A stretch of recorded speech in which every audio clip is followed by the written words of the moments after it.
I found that it was important for me to pass down the traditions of the Pennsylvania Germans, the Pennsylvania Dutch, to my children, living in sort of a multicultural environment, and where everyone was very interested in where their origins of their culture came from.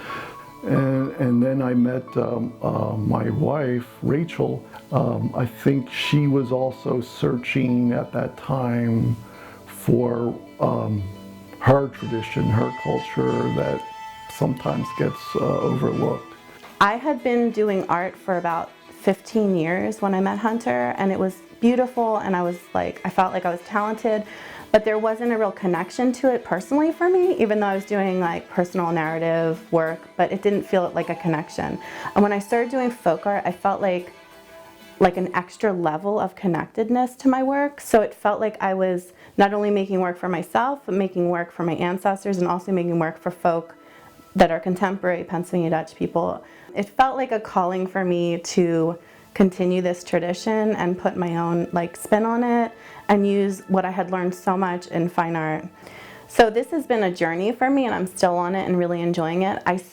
My entryway was hex signs, because after I met Hunter, he had taught me how to do hex signs, creating hex signs, and I sort of took that journey, and that led me to trying to figure out where the motifs come from and that research, and then that led me down the rabbit hole of Proctor, which I absolutely fell in love with. I love its primitive nature, it's very gestural, and there's some very strange and weird motifs that it spoke to me. So now I'm coming back around to the hex signs because I feel like I have a new visual language and vocabulary in my suitcase that I can use in the hex signs that maybe aren't being used as much with the contemporary hex sign painters. I know Ivan Hoyt does a lot with Proctor motifs, and a lot of the geometric hex signs are based on Proctor motifs, but I think there's some room in there for some really interesting play between the hex signs and the Proctor work. So I was an art teacher for a while, and that's inherently in me to